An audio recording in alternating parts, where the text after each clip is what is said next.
Wassail Beautiful People. We're finally through the Via Combusta yesterday, and then about 45 minutes, 47 minutes later, we hit an awkward moment with the moon. But the energy this morning has broken. We've moved into the astrological point of Suen. Just move that. It's still smoking beautifully, but that will help to clear the energies. We're going to begin with the ding on the bell because we haven't done that for a while, and it feels like because we've come out of that Via Combusta energy that we need to just set some new frequencies. There are new frequencies, I'll tell you about them in a minute.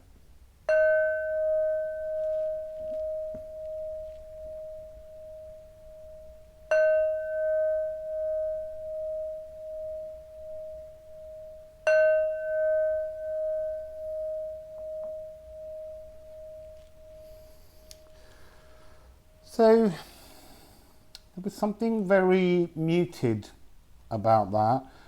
The energies are new. They're a Scorpio rebirth frequency heading towards the Scorpio new moon on the 15th, 14th, 15th, depending where you are. I went out just now to swim before the reading, and it's like a different world outside. It's very odd. I went onto the sand, and the last high tide has pushed the sand really high up and then sucked it away, leaving a sort of 6-foot cliff. So you have to kind of dive down the sandy cliff to get to the sea. Now the sea itself is behaving differently as well today. It's coming at me from all different angles, and we had a very long conversation with very many themes that it wanted to talk about, but the agreement the agreement is I let spirit talk through the cards around the various themes that have presented themselves to me. But I want to say that one of the most important things is this is such a massive energy change, and it's such a driving energy now from the music of the spheres that you're gonna feel like you're being kind of punched in the gut a lot. The sea kept hitting my stomach really hard and trying to knock me off balance, and it was saying to me, you need to hold your vision. It's made my legs and my right foot in particular really painful and sore, not in an uncomfortable way. I just mean in an energetic way, so that I understand the notion of stepping forwards into the new frequencies that are now building as we head towards the solar eclipse and the Great Conjunction. On my ephemeris, I missed out the full moon lunar eclipse, which is on the 30th of November. So if you want to just add that to the bottom, it does end on the 29th. So you can, of November, so you can add that underneath. But there is a lunar eclipse. But it was a very long-winded process getting that together. So apparently we're starting with these because I've reached for them. So actually no, no, I'm not. I'm going to start with Le Chemin de l'Éval, the awakening pathways, just to set a frequency for where the reading needs to be, because there's been there's a very long conversation with the sea. So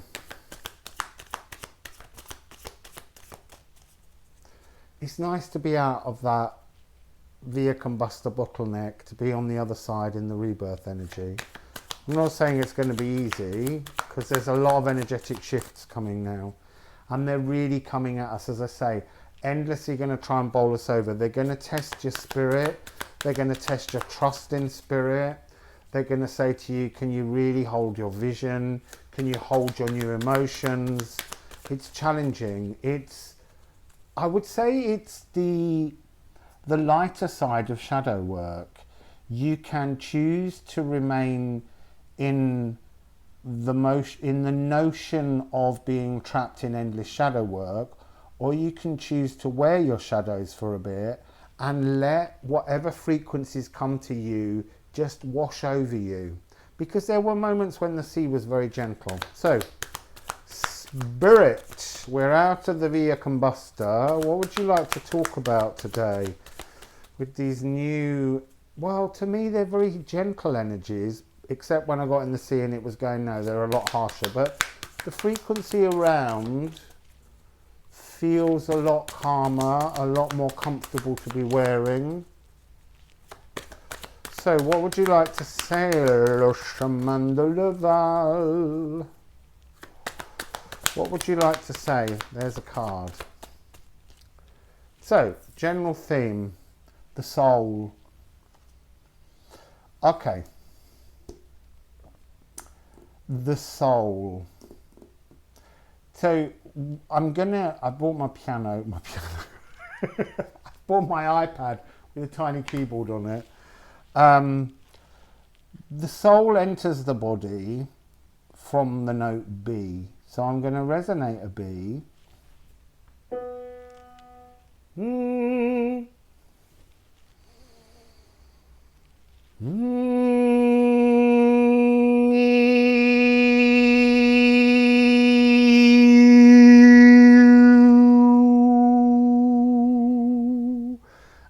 It's entering top of the head, 7th chakra.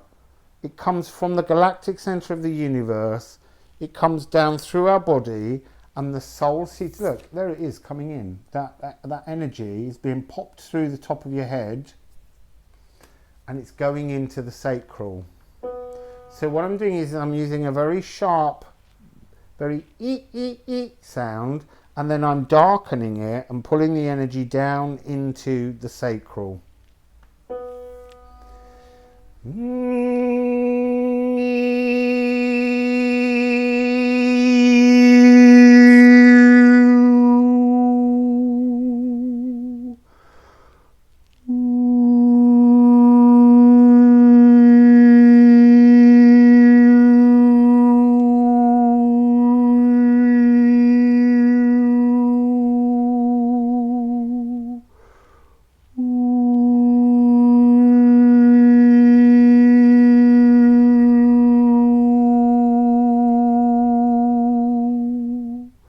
This is a really self-loving energy. It's where all the movement begins.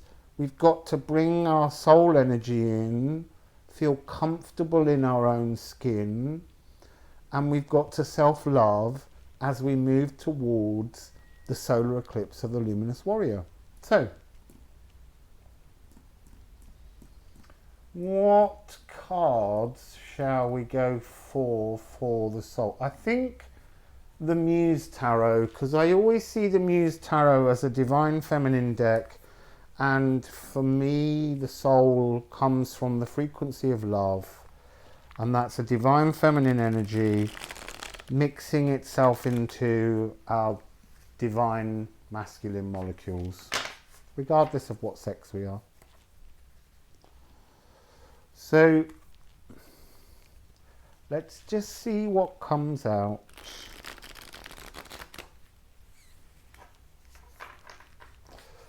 So, Spirit, what would you like to tell us about the soul? What would you like to tell us about the soul, Spirit?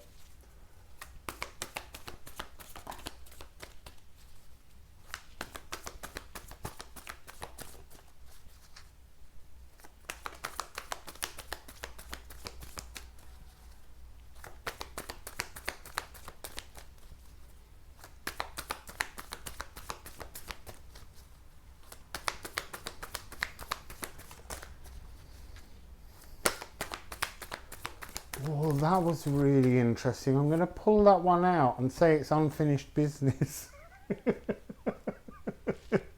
So, it begins with 2 cards. So, the 4 of Voices and the 7 in the Major Arcana, the Chariot. Now, to me, it's talking about the energy that we've just sung about coming in through the top of the head and then coming out of our sacral. To allow us to move forwards into the new frequencies. Now, there is a third and a fourth card. There's the hidden unfinished card. The Four of Voices is healing. We are working on a healing now. The energies have changed. We need to heal. This is about submerging yourself in your emotions. So when I went to the sea today, I was ankle deep. The currents were very strong. The waves were moving in all directions.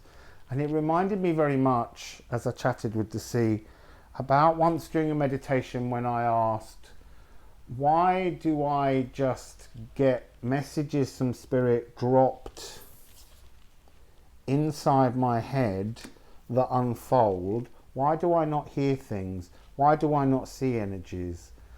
And when I was in Romania on a healing course around nutrition with Beats, Pulse and Time, hello Daniela,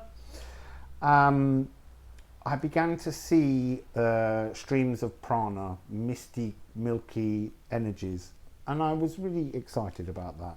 But then I questioned Spirit when I was home, why do I not see all the other things? So Spirit said, look, we're going to show you what you could see, but if you decide you want to see that, it's never going to switch off. You either have to have this vision fully or not at all. So they switched it on, and it was like seeing, as I looked at the sea, all the energy frequencies coming down and blending and moving from every single star and planet in the cosmos. And I did go, yeah, that's too much.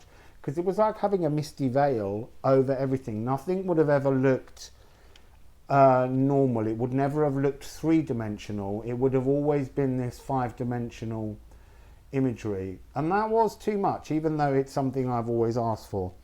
So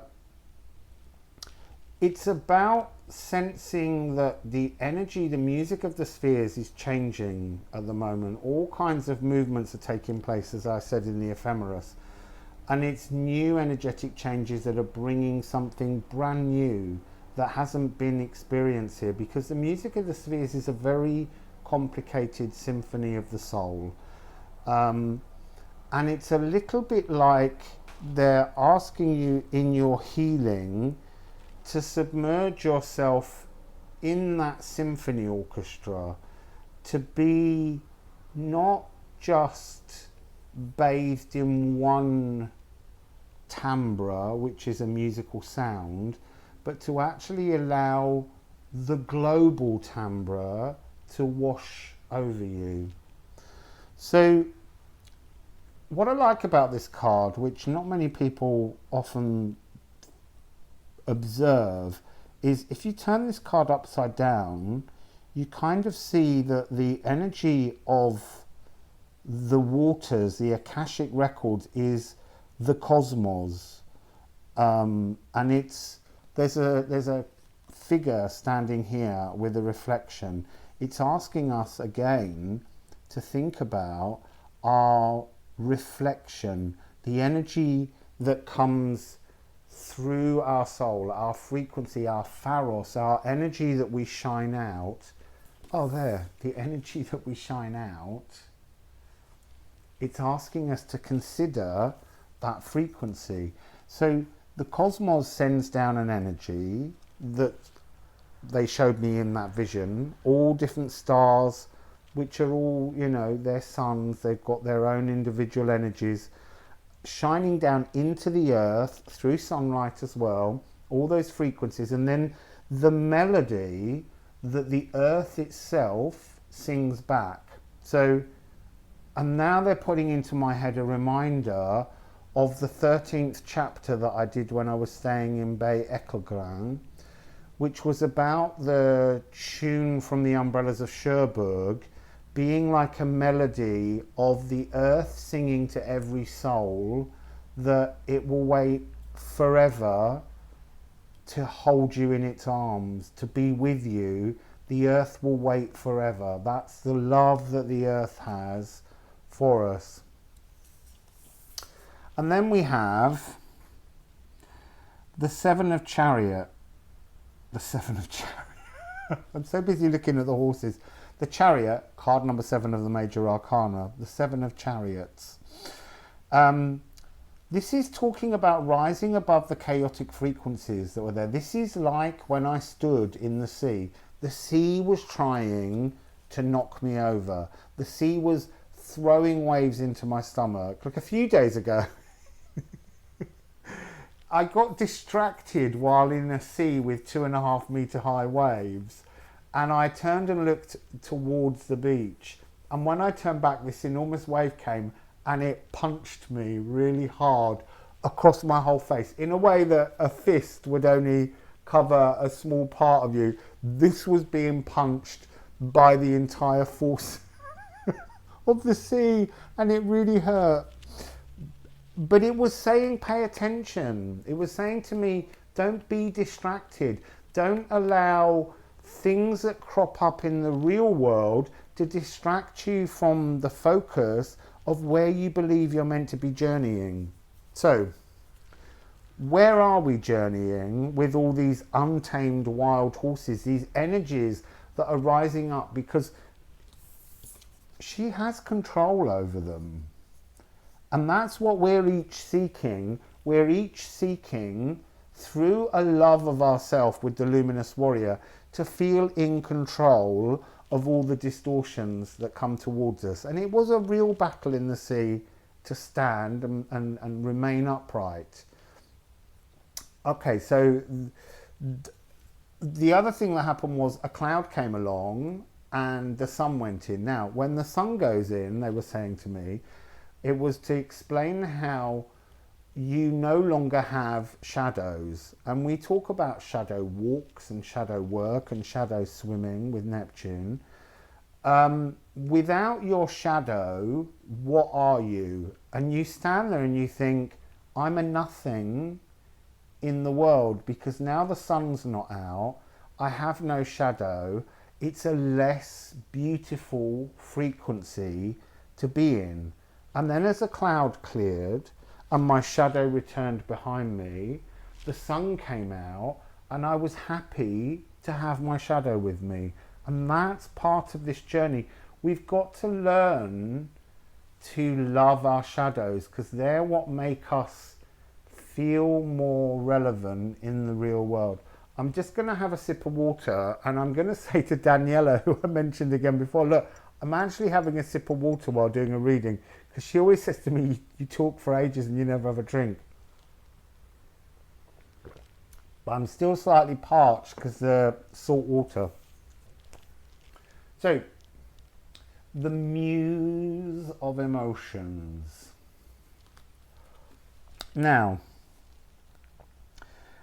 to me, we are now talking about how we've entered a frequency of higher heart chakra. Oh, that's really interesting, as I've just put the cards down. They want me to show this. Through self-love, you then need to illuminate the ability to love others, the ability to respect others, the ability to allow others to have their own pathway, to not try and enforce our frequencies upon others, but just to stand in our self-loving frequency that allows people to enjoy that energy shining from us. And we're going to be finding a lot more of the frequency of the higher heart, the pink F sharp. So I'm going to sing a little F sharp.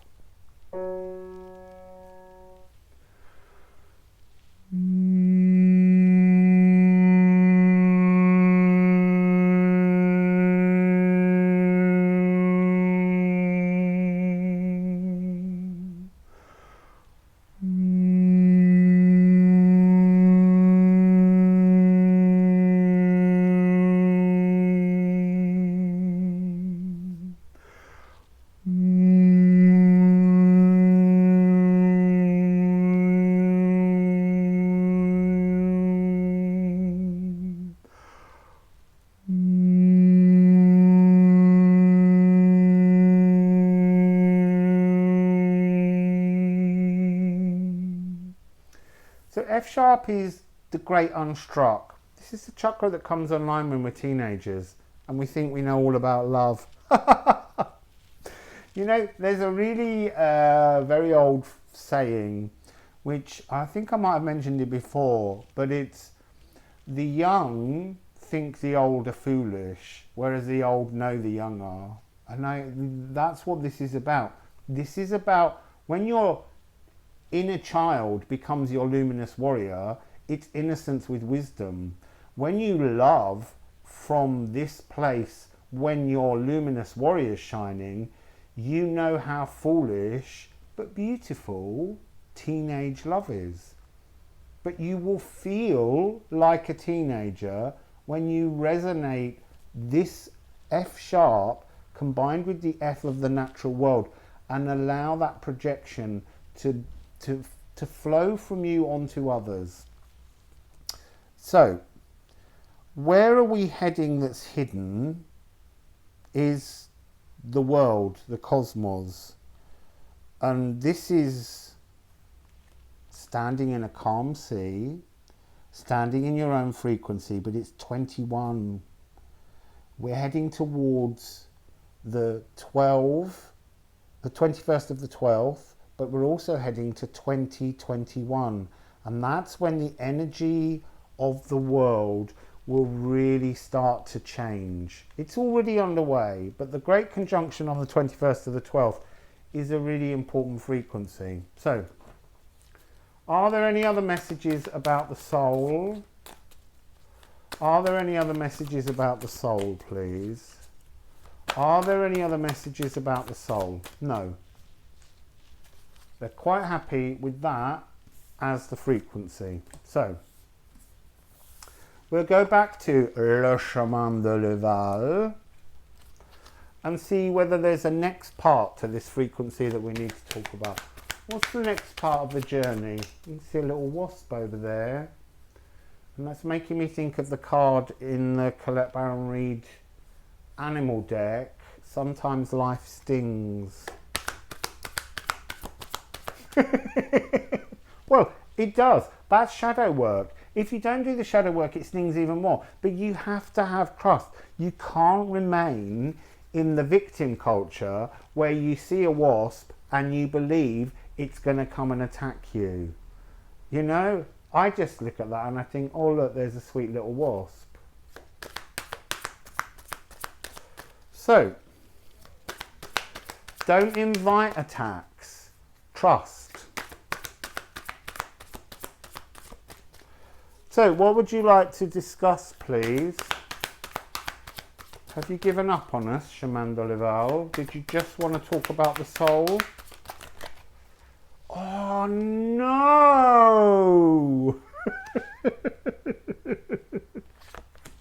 Actually, it's come out with two cards. When I was saying trust, the word hope went through my head again. And look, I know people love the word hope and I don't, because hope has no pathway, it has no journey end, it's just a hope. You just hope things will get better. If you trust things will get better, then you have a destination to head towards. And that's part of the energy moving forwards. And then we have la résilience, to be resilient, but that's not what they're saying in these cards. They're saying that hope blocks movement. I'm just getting the look of everybody sort of staring and going, where are we going? Can you see the sea yet, Mum? It's that notion. You're on a journey. You know where you're going, the sea, when you're a child, for me. And you just want to see the sea to know you've got there. But these people are all staring down at the earth with no sense of vision, no sense of knowing where they would like the world to go. And they're powerful. They're the most amazingly powerful creatures. There's karma hiding in the corner, like if you don't face your shadows, the karma won't relieve things.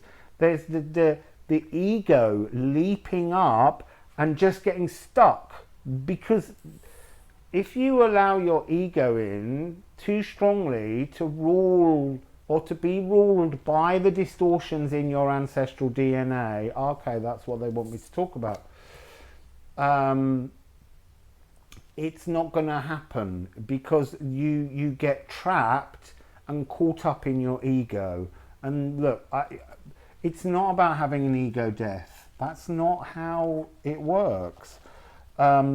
It's about correcting, changing, transforming your ego. Your ego is really important. It keeps us safe. It helps us to make judgments. It gives us a place in the world, and it's part of a version of us where our divine feminine consciousness locks onto our molecules within our body, but it wraps itself around distorted frequencies in our current DNA, which we're trying to fix.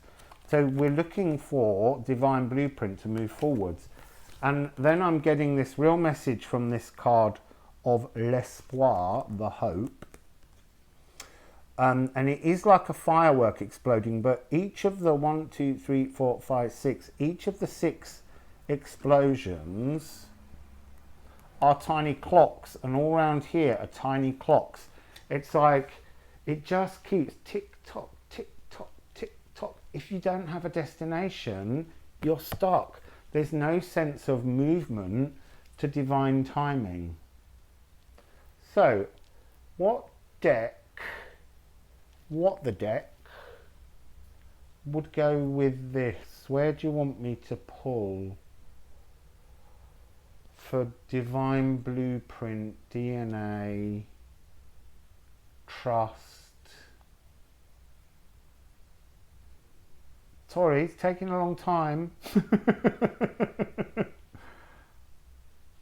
I'm being drawn to this one, but I have an aversion to it for this. But it's the double deck. I think it's because they want to talk about fixed and mutable frequencies. So, oh, missed. There we go.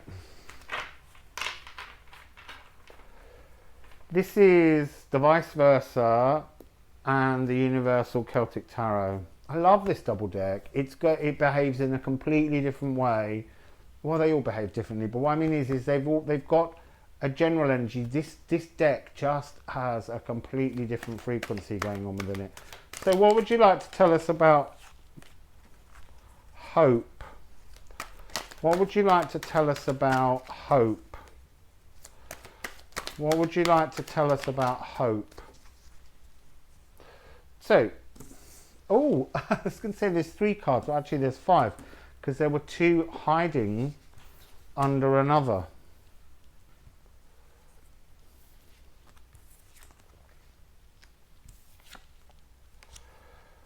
Okay, so beginning with the 5 of Swords. And this is a frequency of a battle having taken place. And that can be an internal battle, or it can be a battle with other people in your life.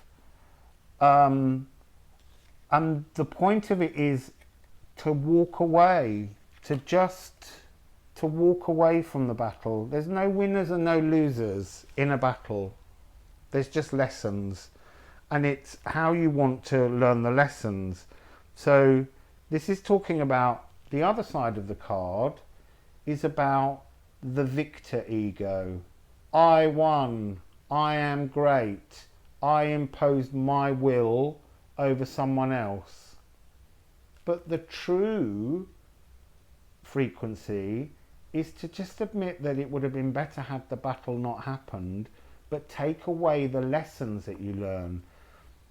You know, the person, this victor, is standing with all of the swords, all 1, 2, 3, 4, 5. Their victim is bowing its head. Now, do you wish to remain the victim, or do you wish to just get up, leave them with the spoils of their victory that they want, and just be noble enough to step forwards and carry on your journey, having learned something beautifully deep about yourself that changes your frequency. When your energetic, emotional frequency changes, so too does your divine blueprint become another layer closer to its real truth. So, now we have a pair of cards, and they really do want to come out, and they're fixed energies. It's the Nine of Pentacles, which is about being a strongly independent frequency, and Temperance. So the message that I'm getting from these two is this new frequency that is forming, and it's beautiful. It's like a silver birch roots wrapping themselves around, and there are ferns, and these are fractal frequencies unfurling, and in the center of the Nine of Pentacles she has a diamond in her heart, and this is the combining of the lower heart,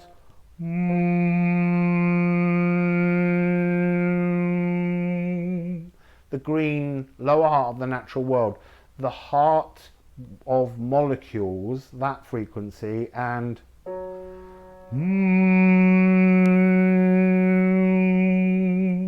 the higher heart of the pink F sharp, where we love others. So this is talking about how you have to have patience. This is combining fire and water. So the lower heart is kind of the frequency of fire. The higher heart is the frequency of water. And you need to remember that water is made from earth molecules. It's made from atoms that were created on the earth. The fire burns in air, but air is also made from molecules of the earth. So the card is trying to say you have to be patient with the frequencies that you're moving into that root you to the earth. You can't push. Temperance is about patience. And I hate the word patience. But look, this card follows me around at the moment to the point where I could spit at it. It's about tempering emotions, purifying emotions. So trusting in the journey forwards, not just hoping that this will all take place around you without you making any effort. And that's what this Two of Swords is talking about. This is, I am the victim. Nothing goes right for me. I'm just miserable and bedraggled, and every time I step outside it rains and there's misery, and I've tried to connect to the moon and the light is shining behind me and I'm not even noticing the moonlight, the esoteric gifts that are coming towards me. Oh, woe is me. That's the energy that's coming from this card. There isn't usually. There's usually a wonderful resilience. Resilience, la résilience. But it's this today is a fixed energy of what's the word that I want to use that's escaping me?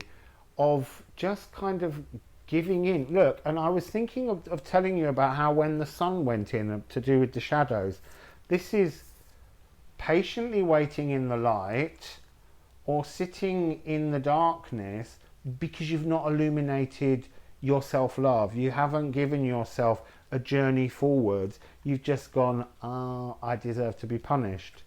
And it's like the castle, the fortress, the place of strength, the home of the soul is very distant. On a cliff in the background, somewhere that you can't grab hold of. And yeah, I'm also getting this energy of the Giant's Causeway, which is in Northern Ireland, and it's linked to a myth where it was a bridge that was created for some giants to cross to do battle and things. But the frequency I'm getting from this is that it's no easy journey to move past this. I'm not mocking the people caught in the victim frequency, because it's a massive mountain to climb. But we are all giants. We are all conceived from a huge energetic soul.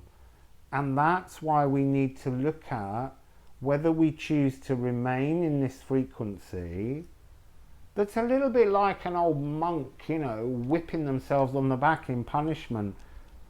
Spirit doesn't want to punish us, but it can appear that way if we refuse to see Spirit as anything other than a narcissist. Now look, I've had moments where I shout at Spirit and say, "You're the worst narcissist."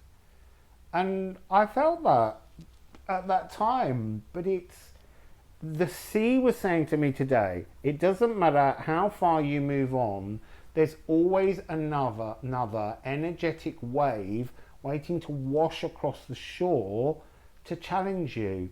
You can't just go, "I've had enough now, I can't do this anymore." You have to take every single wave that tried to knock me off my feet. I stood, I had resilience today. I felt energetically strong, and I was going, "Come on then, bring it on." So, where's it heading? Page of Wands. So, standing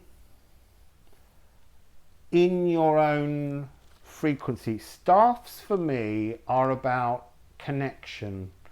When you can connect your divine feminine consciousness from the cosmos, it's the Kundalini energy that comes down and wraps itself around every molecule in your body, but it seats itself right down in the soul. But its important part is that it wraps itself around the F sharp of self-love. Then you need to connect that through the other end of your staff, through the Kundalini energy that comes up from the earth that affects the frequency of your molecules. And that passes up right the way through every molecule in us, but through the green lower heart chakra, weaving and winding in like a caduceus, the two snakes that you see often on medical logos. And it moves all the way up through every molecule towards the cosmos like a beacon. It's when we are in balance. And it's really interesting that the back of the card is talking about how from the ashes of burning away this frequency, not allowing this frequency to dominate us, by trusting in a vision forwards and not just living in this tick-tock energy of hoping something amazing is going to happen, you have to engage with the cosmos with trust, with a vision of what you want to come towards you. And then your Kundalini rises as a phoenix. You become renewed. Okay, so that's those. Now I think we might go to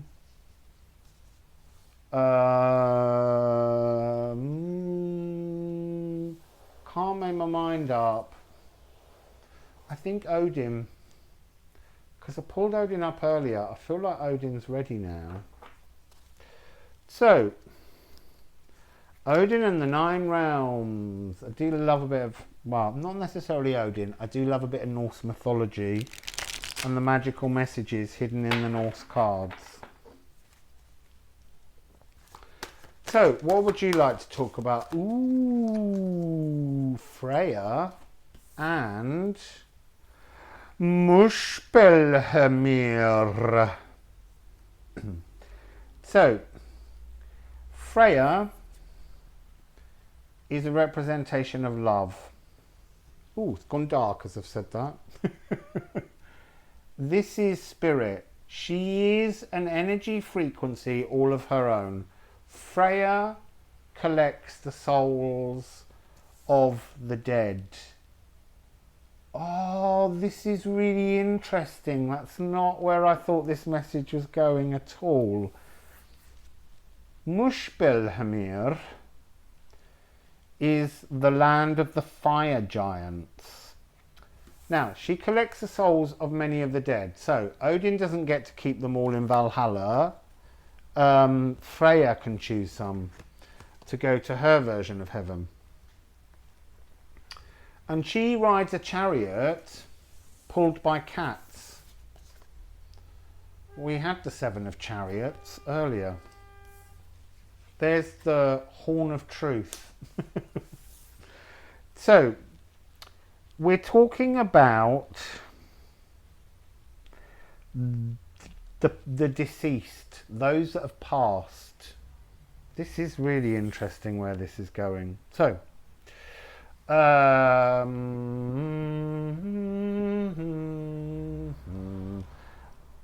looking for a tarot deck that most suits this.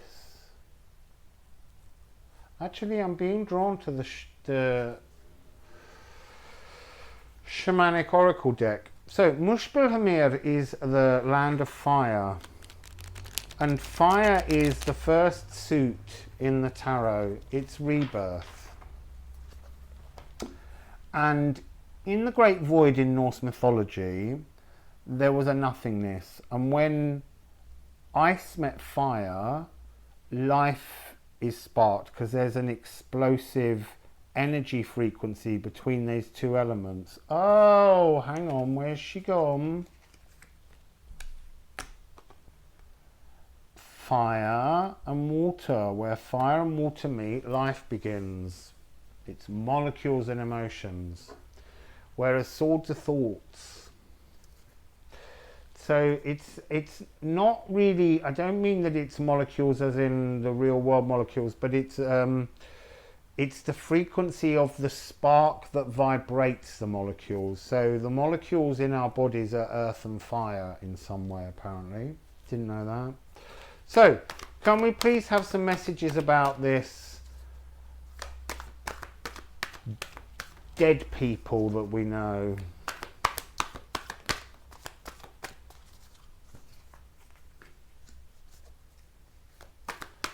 Dead people. Can we please have some messages about the dead? All I can hear is bring out your dead from the plague. So,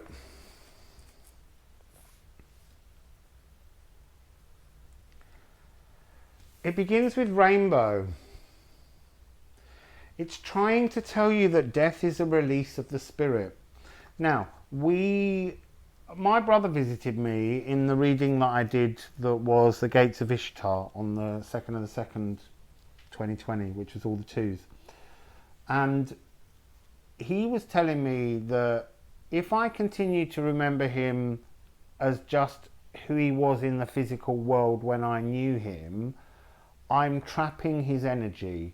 And so actually what I needed to do was release him so that he can be empowered to be the fullness of what he is in spirit, and also the fullness of what he will be when we meet again in another lifetime in the future, when he might be my mother or my father or my lover or my sister or an animal friend, you know, a pet.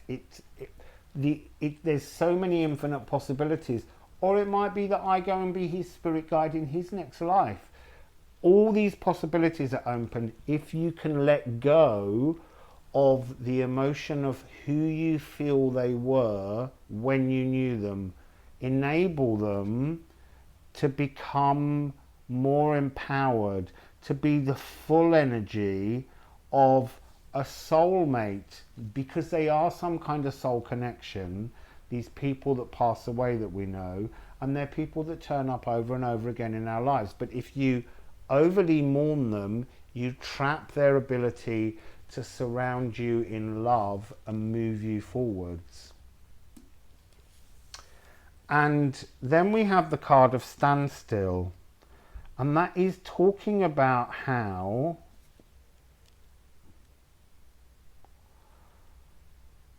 it's like we're binding I'm being told it's like binding a fish. I don't know what binding a fish means.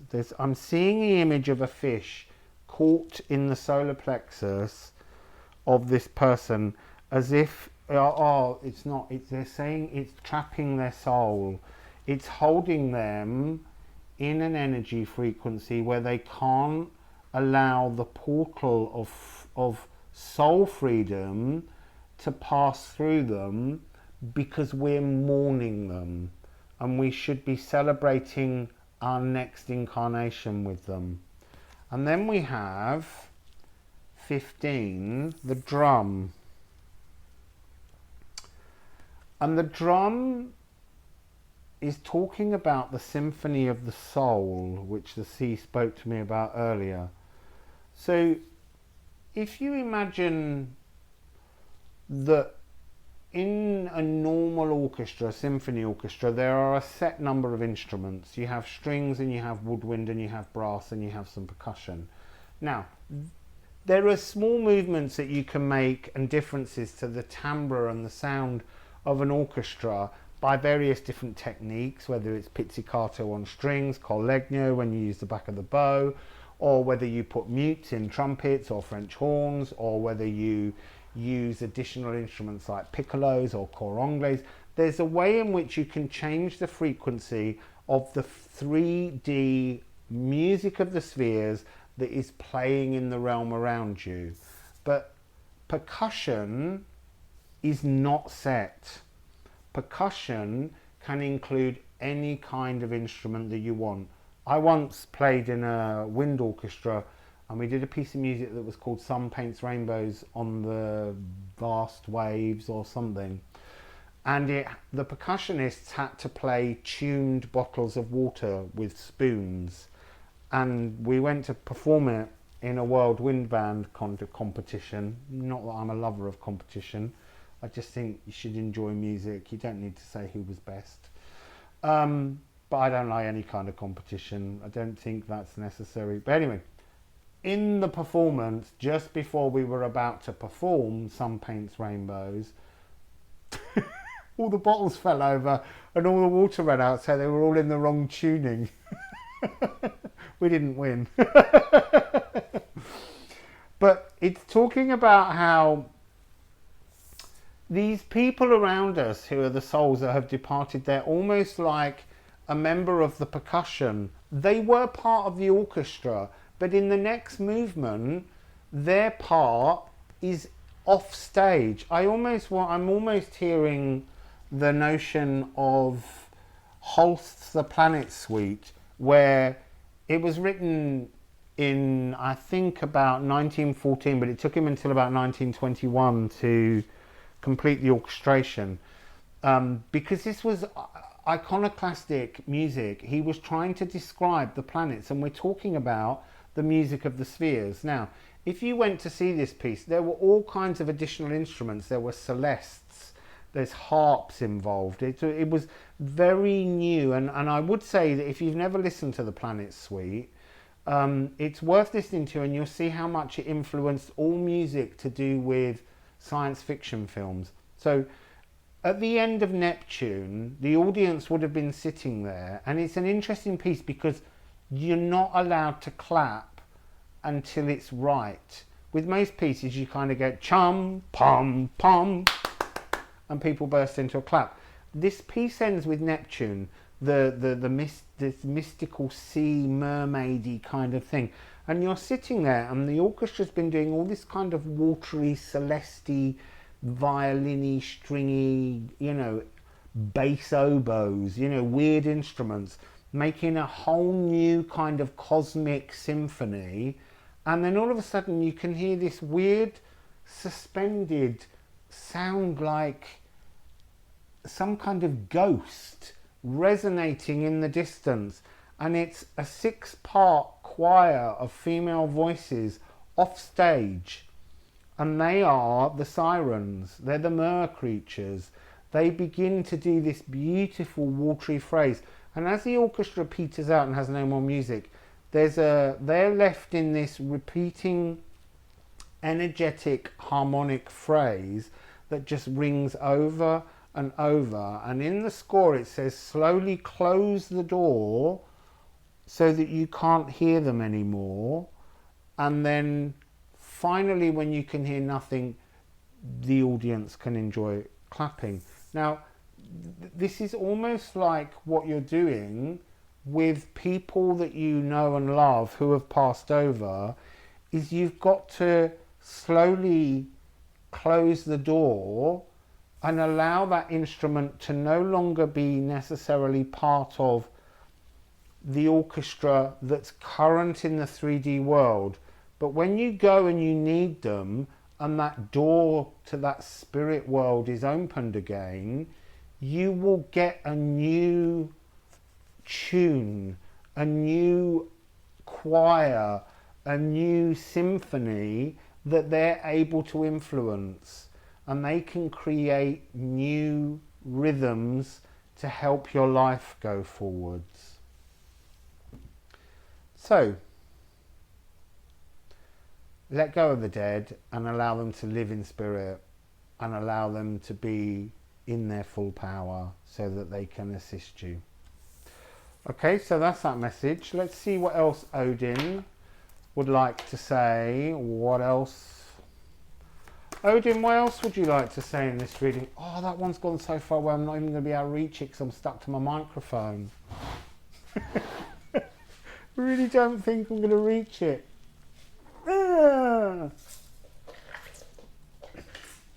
It's a Billrost. Billrost and William Vey. Oh, that's interesting. I might just ask for a couple more cards to go with that. Would you like to clarify that message, please? Would you like to clarify that message, please? Would you like to clarify that message, please? I feel like I want the Vanahamir or the Elfmir cards to come out. Ooh. Would you like to clarify that, please? Oh! I want one more because that's not quite doing it. We've got 2 runes coming up. Can you please clarify? This is a dark message of hope. That word I hate. So, these are going to need clarifiers. So, Billrost, or the Bifrost, and William Vey. The Billrost is the rainbow pathway from heaven to Midgard, from Asgard to Midgard, from heaven to earth. And it's talking about, it's really, the Billrost is the frequency of the music of the spheres that resonates down and influences the world around us, Midgard. But, now, the earth itself, Midgard, was created by Odin and William Vey, his brothers, when they slaughtered the giant Ymir. And then they used all parts of his body to create all different things in the cosmos and the world, like the earth was meant to be made from his eyebrow, all that kind of thing. But this card for me talks about how it's time now for the world to be handed back to the current people who inhabit it. So look, it's very similar to the Saturn energy that we were looking at before. There were titans, giants, and they were the first beings. And when they got bored, their children took over. So this is the same thing. There was Ymir, and the giants birthed the gods, the Asgardians and the Vanahamirians. I've just made those 2 words up. And they took over and they enforced their rules. Now, the world was created by Odin and Villoldo to be a very chaotic place over which you could only enjoy life if you obeyed their rules. And now we're being told that it's time for the world to be given back to the collective. It's time for them to retire and for it to be a new frequency that we can enjoy. So I'm feeling like the Afro-Brazilian deck. I can't get hold of it. So would you like to explain Villoldo and Villoldo and the gift of the world back to us, a frequency of it being for the people living here now, the collective.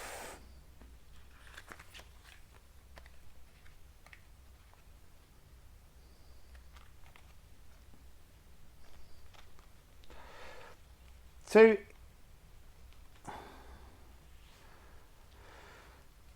the energy that I'm getting is from this card, first of all, the Knave of Chalices, the beginning of a new emotional language, the rebirthing.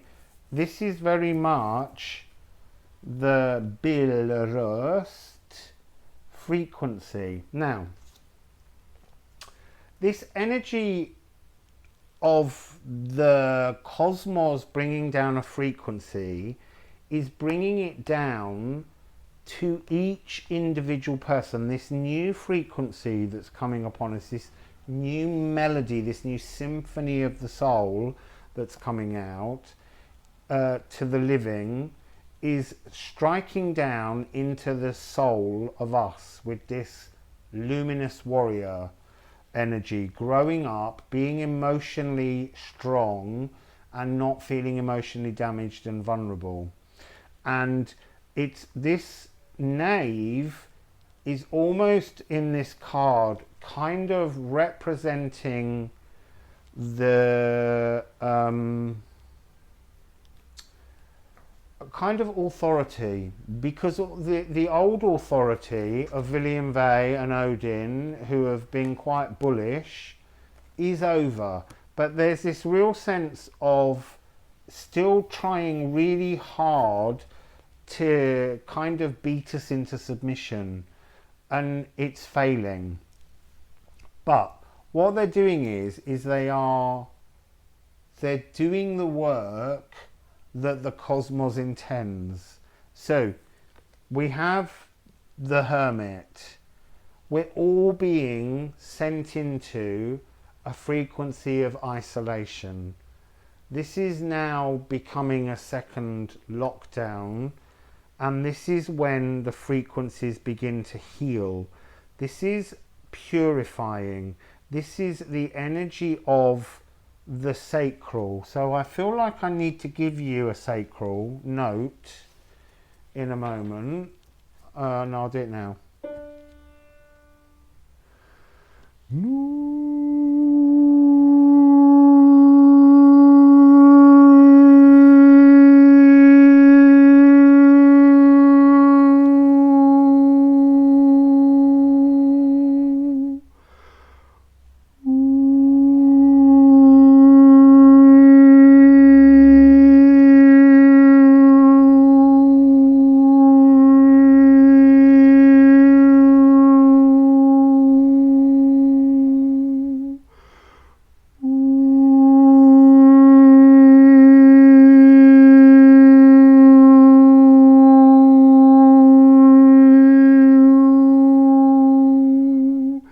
It's interesting the tuning into you collectively.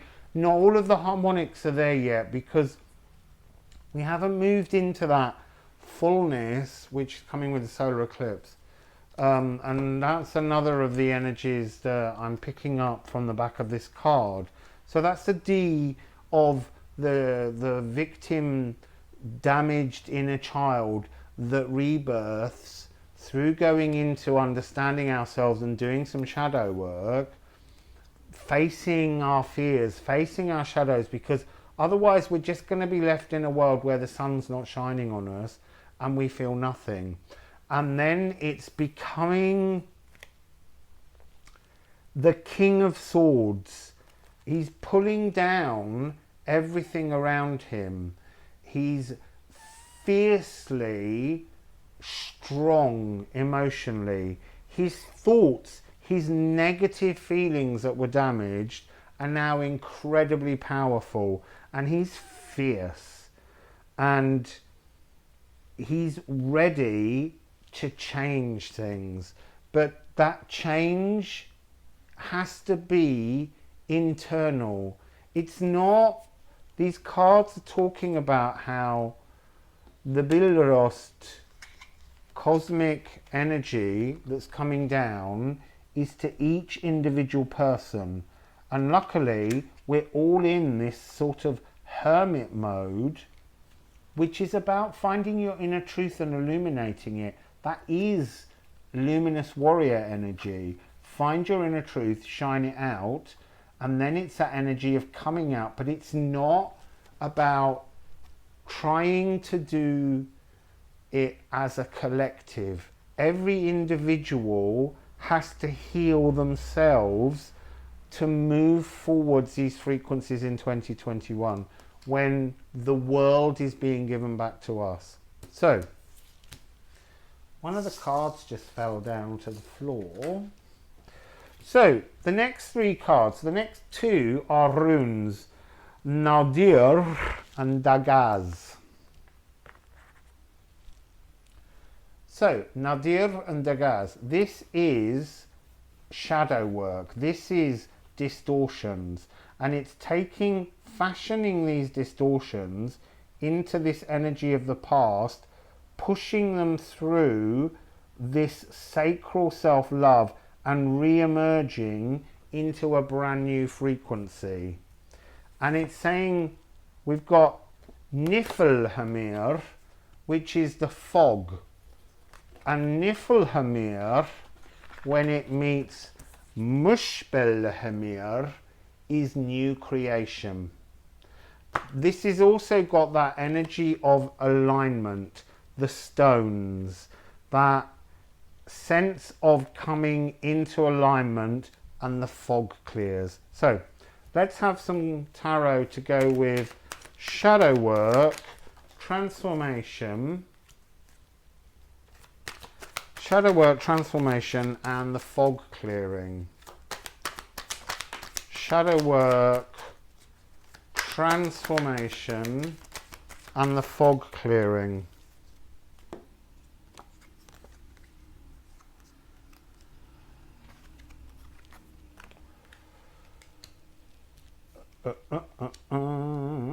So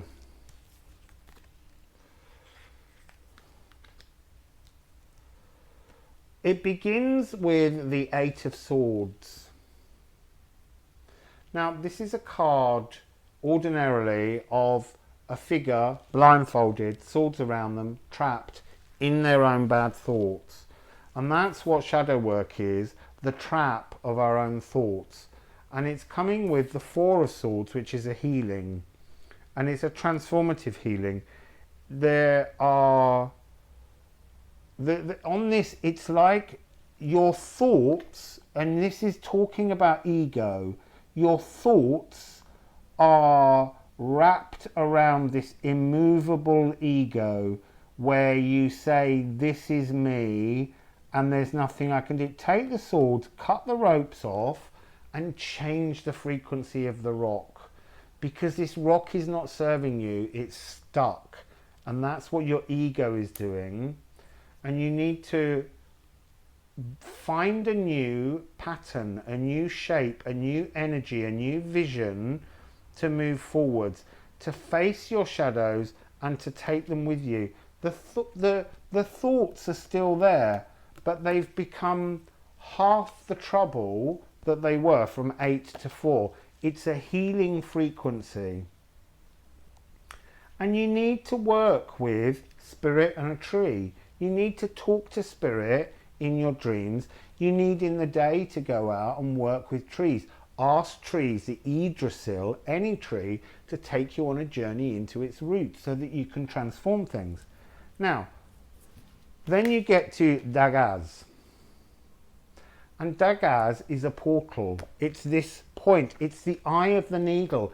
It's tidying up your frequency and your distortions. And look, you don't have to get all of it right. There's endless portals that will be coming ahead of you. You just need to face the first of your shadows and work out how to integrate that and wear that with pride for the journey that you went on.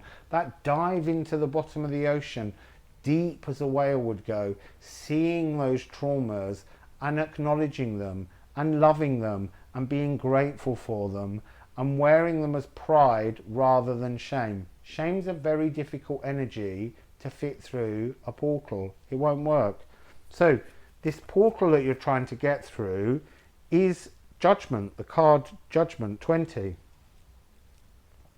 That's this year. This year has been about learning about judgment, not judging ourselves, not judging others, not judging anything that happens to you, but seeing the bonus and the benefit of having gone through difficulties in life. And this is empowering. This is, look, this Judgment card is grabbing the lightning, the force of the cosmos, and owning it, owning your traumas, owning your darkness to create light. Oh, and then the fog clearing. This fog, it has the Queen of Swords. So we have the King and the Queen of Swords. It's not that we're going on a backward step. It's talking about the combining of masculine and feminine divinity within ourselves and the different frequencies that that brings. That's that connection between the bird spirit that's trapped because of your thoughts and the trees earthing you into the ground. The power of the staff. The trouble with this one here is it's almost like you'd cut your fingers if you held it. This is about coming into a balanced frequency and celebrating trauma, finding a way to show how much peace and clarity it gives you when you can own and understand you incarnated, you choose to come down here knowing that you are this giant figure. There was another one, hang on. Where was she? The Two of Swords. Where have you gone, Two of Swords? This energy earlier, the magnificence, the size of your soul is vast and extremely powerful, but not the whole of it can fit into this world. But you can clean it up a little bit and then open it into a new frequency with more of your strengths. You are capable of doing anything, but you have to believe in yourself. You have to believe in the power that resides within you. You chose to come here because you knew your luminous warrior was strong enough to survive anything that the cosmos throws at you and not to give up. Every time you get knocked down, you just get back up. And it might seem hard, it might seem endless, but you choose to end it by having a vision of seeing a destination. That whole sense of the card earlier, l'espoir, hope alone traps you. It creates a resilience around you. Trusting that you will get to a destination. It doesn't have to be the vastest destination. You know, you don't need to be looking into the future, imagining the ultimate goal for you. Just see the very first step that you need to take to achieve the next part of the journey. And when you've passed through that portal, then start the next vision of where your next step will lead you, rather than seeing into this vast, distant future and just feeling like spirit is failing you all the time. So it ends with the Six of Wands, victory. Placing all your inner turmoil into these urns here, these vases, and putting them on display. This is the victory of all the troubles that you've worked through that you're proud of now. And you go, do you know what? That stick there, that was a nightmare in my life, but I've whittled it down and changed it into something. I've turned it into something I want on my mantelpiece. I want you all to know I did that. I got through that. I am amazing. Now I want you all to just say, find something that you've changed about yourself in your life and say, I'm amazing. No, seriously, I am amazing. I am amazing. I did that. I fixed that. And I became even more amazing. And next, I'm going to do something else that's going to make me even more amazing than I am now. That's what I want you all to do. Be amazing. Be a luminous warrior. Anyway, I don't know where that one came from. So I just feel like we'll have a little Moonology, maybe. Let's just end with the Moonology card. I don't know why. I've got great distrust for this deck of cards. Sorry, Jasmine. But there's something. It doesn't matter. I'm not sure how much I love them. I love watching other people working with them, and then when I pick them up and put them in my hands, I'm like, I love the moon. But there's something about these cards that they feel like they so often send me a cheeky message that doesn't fit anything. So what would you like to end on, please, Moonology? Now that I've insulted you, would you like to teach everybody something lovely? There's one. Let's see what it is. I love these cards. I've always said these are such amazing cards. It's a full moon in Aquarius. Show the world the real you. And that is the energy of the age of Aquarius. It's the energy of next year. It's the energy of the Great Conjunction on the 21st of the 12th. It's also the energy of the Luminous Warrior. You are amazing. Show the world the real you. That's how the entire world moves forwards. If we can all just show the world the real person that we are and not worry if others haven't emotionally grown up enough to not judge you for your truth.